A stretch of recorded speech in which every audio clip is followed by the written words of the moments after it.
When we think about forgiveness of others, I honestly wish there was a physical place where I could throw out all the emotions and the feelings of hurt that have been placed by other people, and I could just physically throw them into a lake or a pit and I'd call it a day, you know. But if forgiveness was that easy, then most of us would choose to forgive, because carrying around all the hate and the spite is a very, very, very heavy burden to carry. So welcome to part 3 of the series on being able to make permanent and consistent changes in your life. My name is Eunice Mukimba. This is Pink Amazon Therapy. If you're new to this channel, definitely subscribe, give me a like at the end of the video, and leave a comment. I like being able to have conversations with people, and I definitely want to hear from you. If this journey has been if my videos have been helpful to your journey so far, 100%, please let me know. So let's get started. Today we are covering about forgiveness of others. And in the previous video, which I will leave a link in the description, and it will also show up at some parts of this video at the end, we talked about forgiveness of self. And once we are able to forgive ourselves, we also make the conscious decision to now forgive others. And the one thing I want to get started with, so that you do not have to carry around a burden I carried with me for so long, is that forgiveness isn't always equivalent to forgetting. And that's the thing, is that the way our brains have been wired, we create memories in our minds. We create, as soon as an experience happens, the neurons in our brain, that becomes a memory, okay? And these memories, we associate them with emotions. We even associate them with physical expressions like pain, where we can be able to translate a memory and actually feel something in our body, whether it's a cold shiver because, that's what that memory made you feel. So if it's embedded so deeply in you, it's not going to be possible for you to just wake up one morning and because you said you forgave a person, you have forgiven. So as long as that part of your mind that had made the assumption that forgetting was an equivalent of forgiveness, please take that out of your mind. I'll share 3 amazing tips on how I was able to actually achieve forgiveness. And this is your step to being able to make consistent and permanent changes. So it is number 2, part 2, forgiveness of others.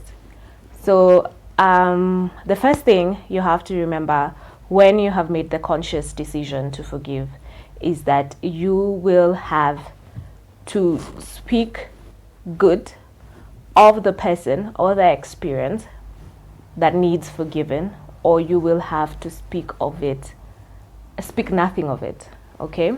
So let's say, for example, there's a colleague at work who has irked you in a certain type of way, and it feels like it is your place to tell the rest of the staffers in your workplace about what this person did to you. Now, if you're trying to achieve forgiveness, this will be something that you'll make the personal decision not to do.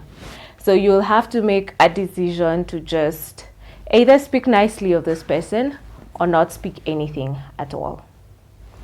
The second thing that I have learned when it comes to forgiveness is something I learned from my partner. You just have to assume the easiest and the best translation of most people's actions. Is that at core, we are good people. At core, most of us are good people. And if we really thought about it, we do not know how many people we irk at the end of the day, or how many feelings that we've hurt. And I think that's how we are meant to handle people's emotions around us, and people's actions and the things that they do towards us, so that we do not necessarily think the worst and we assume that it is a very personal jab at us we can just assume the easiest translation so that we're not so sensitive to people's actions. And it allows it to be easier to let go because we have disconnected the emotion from the action that the person has done. Okay?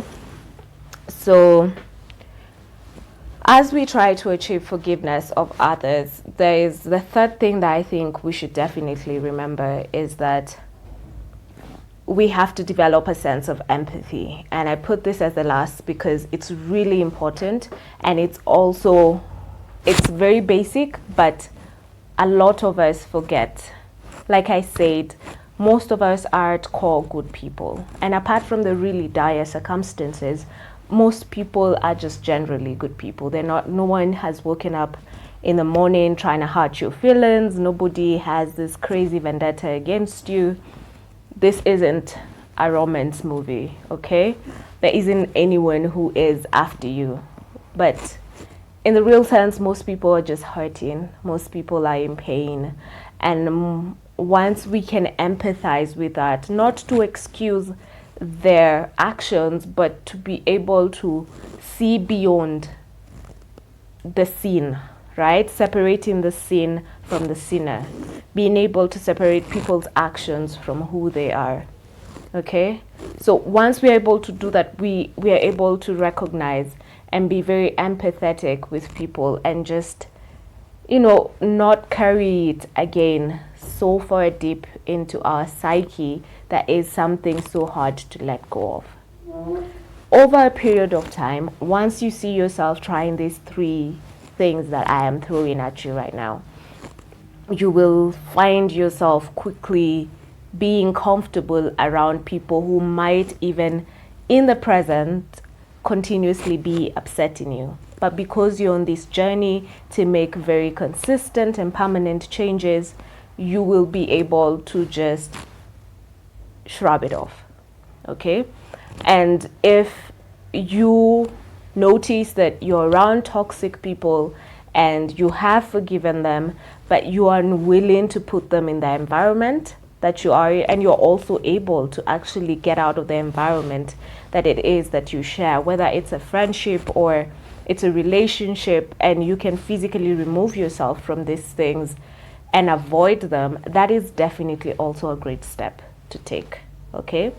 So this is the 3rd video. So it's step number 2, part 2, forgiveness of others.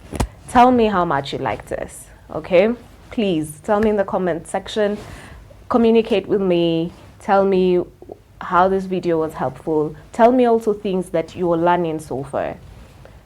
And see you in the next video. Bye.